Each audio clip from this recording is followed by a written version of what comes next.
Estamos de volta para a terceira e última parte da entrevista com o conselheiro Antônio Joaquim, presidente do Tribunal de Contas do Estado de Mato Grosso.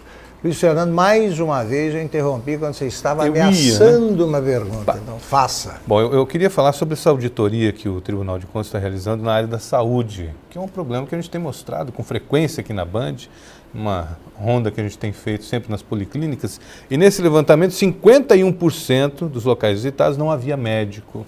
E vocês identificaram também que das 620 horas semanais que o médico deveria trabalhar, está trabalhando 269. O Tribunal de Contas aponta soluções. Existem prazos para que as soluções de fato sejam implementadas? Aliás, eu queria aproveitar, porque como esse programa se dispõe também a mostrar o que é, como funciona o Tribunal de Contas, eu gostaria que o senhor respondesse o seguinte: como é que se faz uma auditoria? Como é que ela é feita? Por exemplo, essa auditoria na área da saúde. Olha, a auditoria tem todo um protocolo internacional, né? Nós usamos todos os princípios de auditoria que são considerados internacionalmente, né? Tem a Intosai, que é a certificadora mundial, e nós temos um quadro, como eu disse, de 400 auditores concursados, independentes. Então, quando a equipe vai fazer uma auditoria, tem todo um protocolo a ser seguido. Quer dizer, o quadro é suficiente? O quadro é suficiente, ainda mais agora com as novas técnicas, né, de informática, então o quadro é suficiente. No caso da saúde, nós estamos mais aprofundados. Essa é uma delas, essa é uma auditoria sobre prestação médica, né, de serviços médicos. Identificou esses problemas de absenteísmo, de falta do médico lá no seu local de trabalho, e por amostragem se fez também um custo do que se paga sem trabalhar, e isso tem um problema, claro que isso gera um problema. Agora, é uma amostragem, nós encaminhamos isso para a prefeitura vai se manifestar e aí nós vamos tomar as providências. Ou um termo de ajustamento de gestão, por exemplo, colocar ponto eletrônico, colocar câmeras, porque o sistema de controle de presença é muito frágil nesse caso. Mas eu queria aprofundar na saúde, porque em 2014 nós começamos também uma auditoria na saúde, que culminou com um termo de ajustamento de gestão já em 2015 com o governador Táxi e o secretário de saúde Bertúlio, né? Foram 53 achados de auditoria, que se referia inclusive à questão da regularidade dos repasses e a questão do funcionamento do Centro de Tecnologia para capacitar juízes, para juízes não fazer bobagem na questão da judicialização da saúde. E esse termo de ajustamento de gestão já está na 4ª avaliação, 2015 para 2016. Alguns pontos foram cumpridos, outros não. Estamos negociando aí prorrogação de prazo, essas coisas. Mas, por último, a crise que houve com a manifestação dos atrasos em relação ao sistema do financiamento de saúde no Estado, nós fizemos um levantamento do que o governo devia aos municípios, aos hospitais municipais, são 18 hospitais municipais, e aos programas, atenção básica, assistência farmacêutica e regulação. E chegamos a um montante, isso agora no início do mês, de 59 milhões. O secretário Paulo Táxi, naquele início do encontro nosso, agora no dia 9, anunciou que dos 109 milhões que estava vindo da repatriação, 70 era para coacionar esses atrasos. Mas isso gerou o quê? Uma decisão que nós tomamos, e essa semana estou oficializando, nós vamos instalar uma auditoria completa no sistema de financiamento público da saúde. Uma auditoria que aí sim não é um levantamento como esse foi feito, é uma auditoria que vai demorar de 6 a 8 meses. Mas vamos entrar em todo o sistema com 2 eixos de trabalho. O primeiro, de transparência. Nós precisamos de ter bastante transparência de como que os recursos que chegam fundo a fundo do governo federal para o Estado e para os municípios, como eles estão sendo manejados, como eles estão sendo operacionalizados. Tanto o que vem do governo federal como o do governo estadual que vão para os municípios. Então, esse é o primeiro eixo da transparência e da prestação de contas do financiamento público da saúde. O segundo eixo é sobre a regularidade dos repasses. Nós achamos que é preciso criar um mecanismo automático de que não haja o atraso dos repasses da saúde, porque a maioria dos recursos são carimbados, né? Não tem por que atrasá-los se você tem ali um sistema funcionando de forma automática, tanto que também tem aquele gasto mínimo de 12% que é obrigatório pela Constituição Federal. Então, os 2 eixos que terão essa auditoria da saúde pública. Agora, presidente, eu vejo aqui nas minhas anotações que também há uma auditoria sobre o absenteísmo dos professores da rede pública, né? Absenteísmo é essa palavra estranha que significa que os professores cabulam aulas, né? Não aparecem. Agora o professor matando aula. Cabulam também é complicado. Os professores não aparecem para dar aula. Já se descobriu o quê? Com o mesmo objetivo dessa de prestação de serviços médicos, o que nós identificamos que havia uma quantidade muito grande, um pouco impressionante, de licenças na área de educação, né? Tanto para a saúde como para todo tipo de licença. Então, o que nós estamos fazendo é um levantamento, uma auditoria mais simplificada, que faz parte desse novo modelo, é um levantamento como esse da saúde que identificou o que estava atrasado, das quantidades efetivas dessas licenças e os motivos dessas licenças.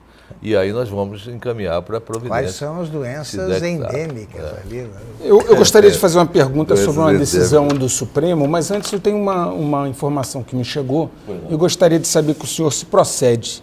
O senhor foi ou está sendo sondado para assumir a ex-CGU, que hoje é o Ministério da Transparência, Fiscalização e Controle Geral da União? O senhor foi sondado ou está sendo sondado para isso? Não, no governo Temer? Não. Isso é... Pode estar antecipando uma sondagem. Não, mas eu posso afirmar que não. É claro que se tivesse... Confesse. Eu estaria todo aqui garboso, mas não há nenhuma sondagem. Tem uma fonte que garante, mas quem sabe no futuro. Então, a pergunta é, por que muitos tribunais de conta hoje entendem como um retrocesso essa decisão do STF de transferir para as câmaras municipais o julgamento das contas de gestão dos prefeitos? Pois é. Você veja que coincidência, nós estamos falando da mudança do nosso modelo. E exatamente o que fizemos, nós tiramos o foco disso. Exato. De conta de gestão. Não sabíamos que o STF iria por esse caminho. Então nós tiramos o foco de conta de gestão, essa decisão do STF para Mato Grosso, praticamente, inócua. Mas o que o STF decidiu, eu acho assim, de certa forma, temerário, pelo seguinte, eu respeito o Poder Legislativo, já fui tanto no nível estadual como no federal. Só que as câmaras municipais, elas não estão preparadas com técnicos, com auditores, para poder fazer um juízo de valor de contas de gestão. Porque essa é a confusão que se faz bastante, o sentido das duas contas. Uma conta chama as contas de governo. E isso realmente é difícil da população entender. O que se refere a essas contas de governo? Que nós sempre não julgamos, sempre emitimos um parecer para o Poder Legislativo julgar, tanto o Congresso, como a Assembleia, como a Câmara de Vereadores, Presidente da República, Governador e Prefeito. Câmaras contas de governo se refere ao quê? A macrogestão. O governador, o presidente, o prefeito cumpriu a lei eleitoral, as leis eleitorais, só gastou aquilo que estava no orçamento. O gestor cumpriu o limite de gasto com o pessoal, o limite de endividamento, o limite de gasto com educação, os limites constitucionais de educação, saúde. É essa macrogestão. Não são contas de gestão, que essas contas de gestão é o rame-rame, é o dinheiro que se gasta, é a execução financeira do orçamento. No caso do presidente da República, ele não faz isso.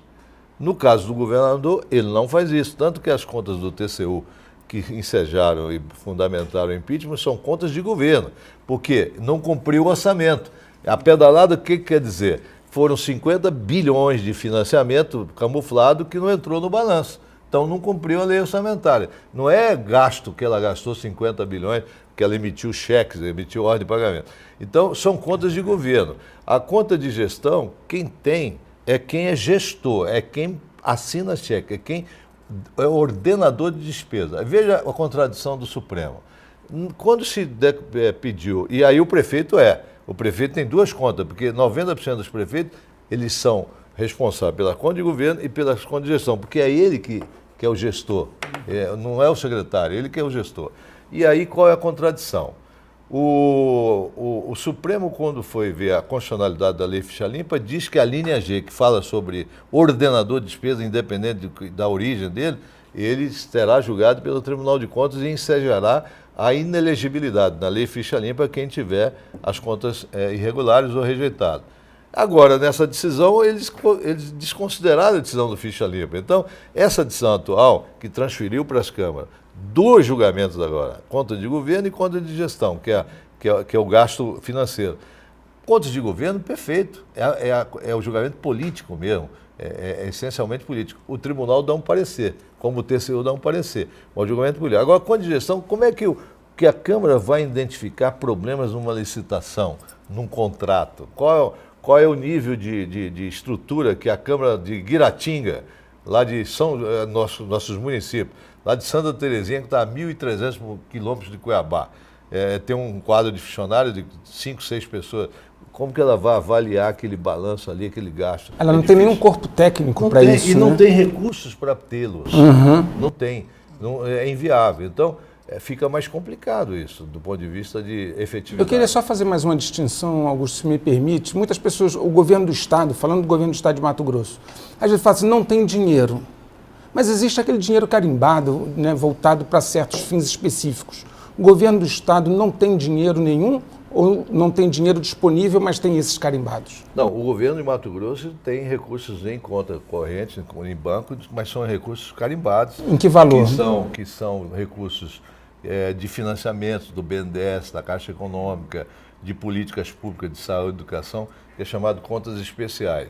E nas contas de convênio, que também são de vinda de fora, como emendas parlamentares e outros, eu acredito que chega da monta de 1 bilhão e 500 milhões de reais. 1 bilhão e 500 mil tem no cofre do governo do Estado? No cofre do governo do Estado. E o que agora, falta esses recursos só podem gastar naquele programa. Não dá para pagar folha, não dá para fazer outra coisa. Então, você precisa executar aquele programa, que seja uma obra, que seja um programa... O VLT, por exemplo, eu acredito que tem do financiamento do BNDES uma parte em dinheiro aí no banco, mas como há um problema de judicialização, um problema de paralisação, o dinheiro não pode ser usado. Então esse 1 bilhão, desculpa, esse 1 bilhão e 500 mil para se reverter em benefícios para a sociedade, Augusto, falta o quê, presidente?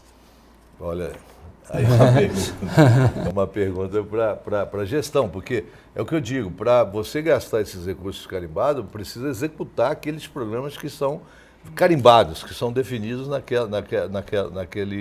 naquela disponibilidade financeira. Então, para isso você tem que listar, você tem que fazer para poder medir, para poder gastar. Então isso não está sendo feito. Agora, presidente, o senhor falou... Eu só sei que tem esses recursos lá, mas não faço juízo de valor. Presidente, o senhor já falou, já mencionou a crise da Previdência e os riscos que nós corremos aí se não forem tomadas medidas urgentes. O que seria preciso fazer para acabar com esse buraco na Previdência? Que reforma previdenciária, quais as medidas essenciais da reforma previdenciária o senhor acha que deveriam ser aprovadas o quanto antes? Idade de aposentadoria é uma coisa essencial. Benefícios, né? O problema, Augusto, é que esse é um assunto que tira voto. Tira. Então, tira. assim, mas tira voto, na minha opinião, porque... Por enquanto. Porque ele não é debatido de forma adequada. Se eu faço uma campanha nacional dizendo, olha, o teu neto não vai mais poder aposentar. Eu não conheço um avô, eu sou avô. Que deixaria de ter essa sensibilidade. Exatamente. De não, eu tenho que renunciar a alguma coisa para o meu neto também aposentar. E do jeito que está, a Previdência vai quebrar, porque, aliás, está quebrada. Quem banca é o Tesouro. É a tragédia anunciada. Então, já ocorreu isso em outros países. A Grécia é exemplo disso. As aposentadorias lá eram, né?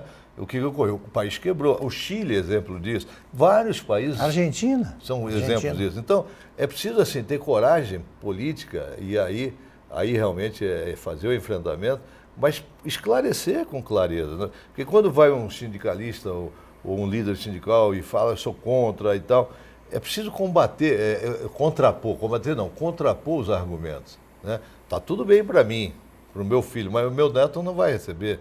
Então, quem que não sensibiliza com uma coisa comprovada dessa natureza? Aliás, presidente, há poucos dias eu participei de uma entrevista com o presidente Michel Temer. Aliás, eu assisti e quero cumprimentá-lo. Muito obrigado. Um altíssimo nível. Tá? Muito obrigado. E ele disse, né, declarou ao Roda Viva o seguinte, que vai ser igualada essa aposentadoria no setor público e no setor privado. Isso também é muito desgastante? Isso também é um problema, porque a diferença é muito grande. Porque é fundamental também, né? Esse tipo de... Os privilégios do setor público não são muito extensos. É um problema. Claramente, não tem como negar que há uma diferença muito grande entre a aposentadoria do Serviço Público Brasileiro com a aposentadoria do Sistema Geral do INSS. Isso. Então, isso é uma realidade, né? É preciso admitir. Como fazê-lo, aí tem que ser gestor para encontrar os mecanismos para fazê-lo. Bom, ano que vem, contas dos prefeitos que já deixaram o poder. As câmaras devem seguir os pareceres do tribunal? Não. As câmaras têm a autonomia. As câmaras são um poder legislativo, né? Um poder constituído. Eles têm autonomia. Agora, é claro que se exige o mínimo de um fundamento para contrariar um parecer. O parecer ele é fundamentado num processo de auditoria, né, de pessoas que são preparadas para isso, ele é fundamentado na lei, enfim, está todo um processo legal. Para você contrariar, você pode, mas um mínimo de fundamentação. No caso das contas de governo, é essencialmente política esse julgamento, mas exige uma fundamentação. Nos casos das contas de gestão, é quase impossível. Se tem um parecer contrário, provando que houve um desvio de recursos, né, que houve um prejuízo enorme ao poder público, aos cofres públicos, é muito, muito difícil um julgamento contrário a isso, porque isso vai gerar judicialização, anulação. E a população está muito mais atenta, né, exatamente. presidente? O Brasil mudou. 2017, aparentemente, por todas as projeções que temos, é que será um ano de contas públicas com dificuldades. Okay? Tem a lei de responsabilidade fiscal e, havendo uma retração de atividade econômica, a diminuição de receitas, os gestores vão ter que se adequar à lei de responsabilidade fiscal. Até onde um gestor pode ir em termos de corte de despesa, corte de funcionalismo, para se adequar à lei de responsabilidade? É a última resposta, presidente. Se o senhor quiser agregar, né, algum assunto que não foi abordado aqui, fique à vontade. Muito obrigado. Mas a lei prevê todos os detalhes, Luiz. Né? Você começa com corte de cargos em comissão, depois você começa com demitir o que não tem estágio probatório, depois você pode demitir quem é concursado. A lei prevê uma série de medidas, contenção de orçamento, anulação de empenhos, é uma série de medidas que a lei prevê. Pode chegar a esse ponto, então, de demitir efetivados? A lei prevê. Se for o caso, se chegar a esse ponto, a lei prevê que é possível. Algum recado, presidente? Não, eu apenas agradeço ao espaço. Como nós estávamos discutindo, os tribunais, eu considero que é uma instituição republicana das mais acessíveis para o cidadão poder exercer a cidadania, né, conhecendo as informações de gestão pública. E nós precisamos desses espaços de mídia para a gente poder conquistar a opinião pública, né? Nós chegamos ao nível do Ministério Público. Quando alguém falar da gente, eles nos defenderam, que nós não estamos nesse nível ainda. Terminamos aqui o programa O Livre com o conselheiro Antônio Joaquim, presidente do Tribunal de Contas do Estado de Mato Grosso. Muito obrigado, presidente, pela franqueza, pelas respostas concisas e claras. Aí esperamos conversar mais vezes com o senhor. Muito obrigado. O prazer foi meu de estar aqui ao seu lado, que é um obrigado. Nacional. Obrigado, presidente. Obrigado, Luiz Antônio. Obrigado, Luiz Fernando. O programa O Livre estará de volta na próxima terça-feira aqui na Band MT TV Cidade Verde. Até lá.